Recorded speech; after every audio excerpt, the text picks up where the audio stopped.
கூட்டணியில் டிடிவி தினகரன் ஓ பன்னீர்செல்வம் நினைவாங்களா? உண்மையை உடைச்சிடலாமா?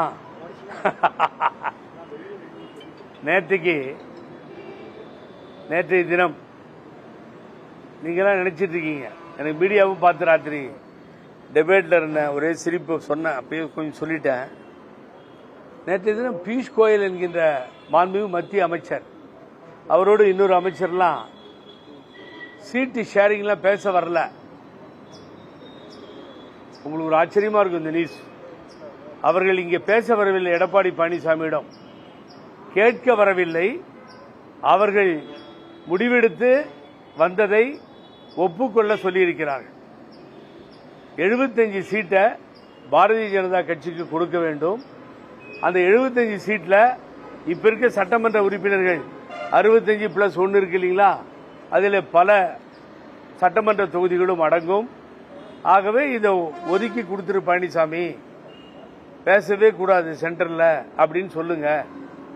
ஆகவே இந்த 75 வாங்கி இந்த பாரதிய ஜனதா கட்சிக்கு அடிமைகளாக அலைகிறார்கள் பாருங்க, தலைவர் வழி அம்மா வழின்னு சொல்லி. இந்த அனாதைகள், அரசியல் அனாதைகள் இருக்காங்க, ஒரு 2-3 பேர், அவங்களுக்கு கொஞ்சம் சீட்டை கொடுத்துட்றோம். ஏன்னா அவங்க எங்க சுத்தினாலும் அந்த பம்பரை சுத்தி விட்டோன்னே கீழே விழும், அது பிஜேபி தான் போய் விழும். அவங்க 1000 சொன்னாலும் நம்பாதீங்க. ஆகவே அவர்கள் பிஜேபியோடு மறைமுகமாக உடன் இருக்கிறார்கள். வெளியில வரன்றாங்க, உள்ள போறன்றாங்க. ஆகவே பிஜேபி விட்டு அவர்கள் வரமாட்டார்கள், அழைத்தால் போய்விடுவார்கள். அவங்க 2 பேரும் நாங்க பாத்துக்கிறோம். 75 சீட்டுக்கு ஒரு சீட்டு குறையக்கூடாதுன்னு தான் நேத்தி சொல்லதான் வந்தாங்க. அவங்க எது கேட்டு வாங்குகிற நிலையில் தேசிய ஜனநாயக கூட்டணி இல்லை, பெறுகிற நிலையில் இல்லை. குடியா இந்த சீட்டை அன்னைக்கு எப்படி கூட்டணிக்கு ஒத்துக்கிட்டியோ அது மாதிரி இதை கொடுன்னு கேட்டாங்க. கொஞ்சம் நம்மால் தகராறு பண்ணாராம் பழனிசாமி. இல்ல இது இப்படி அது அப்படின்னாராம். அவங்க அப்செட்டா கோபமா போனதா செய்திகள் நம்பகபூர்வமாக கிடைத்திருக்கு. இன்னைக்கு ஒரு செய்தித்தாள் கூட எழுதியிருக்கு, அது கொஞ்சம் டிஃபரன்ஸ்ல எழுதியிருக்கு. நான் 75 அவங்க வேற ஏதோ ஒரு ஃபிகரை போட்டு எழுதியிருக்காங்க. ஆகவே 75 சீட்ல பாரதிய ஜனதா கட்சி அடம் பிடித்து நிற்கிறது. ஆகவே பழனிசாமி அப்புறம் அமித்ஷா நெக்ஸ்ட் வர போறாரு.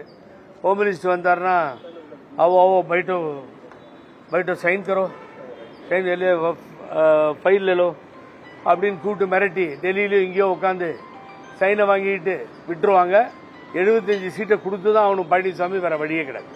இதுதான் நேற்றைய தினம் நடந்தது. ஆகவே நண்பர் கேட்ட கேள்விக்கு பதில் என்னன்னா, அவங்க இவங்க பேரையும் சொல்லி 75 சீட்டை கேட்டிருக்காங்க. ஆமா, அதுதான் உண்மைதான். அதுல ஒன்றும் மாற்று கருத்தே இல்லை. ஏன்னா இவர்கள் அடிமைகளாக இருக்கிறார்கள், அவர்கள் கேட்டு வாங்கி கொடுத்தானே ஆகணும். அப்புறம் பாரதிய ஜனதா கட்சியிலிருந்து அந்த இல்ல, இது என் நண்பர் இப்ப அருமையான கேள்வி கேட்டாரு. டெபாசிட் போறதுக்கு எதுக்கு இவ்வளவு பெரிய சண்டை எனக்கு? இதுல ஒரு 75 ஆகட்டும், அதுல 234 மீதி ஆகட்டும், எப்படியும் டெபாசிட் எல்லா இடத்துலயும் போகுது. இதுக்கே இவங்க அடிச்சுக்கிறாங்கன்னு தான் நான் சிரிக்கிறேனே தவிர எனக்கு இதுல ஒரு இடமும் ஜெயிக்கின்ற நம்பிக்கைலாம் எனக்கு கிடையாது. ஏடிஎம்கேவை இன்னும் வீழ்த்தாம இருக்காங்களா? ஏடிஎம்கே முடிச்சிட்டாங்க சார். அவங்க 80% ஏடிஎம்கே கதையை முடிச்சிட்டாங்க. இன்னும் 20 தான் இருக்கு. அவங்க நினைச்சா எப்பயோ ஒற்றுமைக்கு வழிவகுத்திருக்க முடியும், ஒற்றுமையா பேசியிருக்க முடியும், எல்லாம் பண்ணிருக்க முடியும். அதெல்லாம் அவங்க தயாரா இல்ல. செய்திகளை உடனுக்குடனும் துல்லியமாகவும் தெரிந்து கொள்ள சப்ஸ்கிரைப் பண்ணுங்க.